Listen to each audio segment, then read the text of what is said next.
NEET தேர்வை தொடக்கத்திலிருந்தே திமுக எதிர்த்து வருகிறது. இதன் முக்கியத்துவத்தை புரிந்து விஜயும் அதற்காக குரல் கொடுத்துள்ளார் என அமைச்சர் KN நேரு தெரிவித்துள்ளார். விக்கிரவாண்டி சட்டமன்ற தொகுதிக்கான இடைத்தேர்தலுக்காக பரப்புரை தீவிரமாக நடைபெற்று வருகிறது. திமுக வேட்பாளர் அன்னியூர் சிவாவை ஆதரித்து இந்திய கம்யூனிஸ்ட் கட்சியின் மாநில செயலாளர் முத்தரசன் வாக்கு சேகரித்தார். அப்போது அமைச்சர் பொன்முடி, நாடாளுமன்ற உறுப்பினர் ஜெகத் ரட்சகன் உள்ளிட்டோரும் உடனிருந்தனர்.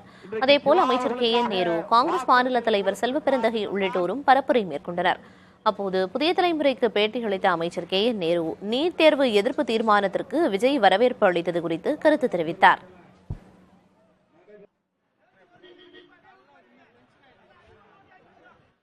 நீங்க நீட் தேர்வை இன்னைக்கு தமிழ்நாட்டில் மட்டுமல்ல இந்திய அளவில் ராகுல் காந்தி அவர்களே இன்றைக்கு பாராளுமன்றத்தில் சொல்கிற அளவிற்கு அது தேவையில்லை என்ற எண்ணம் பல மாநிலங்கள் வந்துவிட்டது. எனவே தமிழ்நாட்டில் மட்டுமல்ல பல மாநிலங்கள் அது தேவையில்லை என்று வந்திருக்கிறது. அந்த போராட்டத்தை முன்னெடுத்தவர் முதலில் திமுக, நம்முடைய தளபதி அவர்கள், நம்முடைய உதயநிதி அவர்கள் தான் அதை முன்னெடுத்தார்கள். அது இந்திய அளவிலே வரவேற்பு பெற்றிருக்கிறது. எனவே அவர் நல்லது என்றால் இதை வரவேற்றால் தான் அவருக்கே வாய்ப்பு, இல்லை என்று சொன்னால் அவர் சொல்வதை மக்கள் ஏற்றுக்கொள்ள மாட்டார்கள்.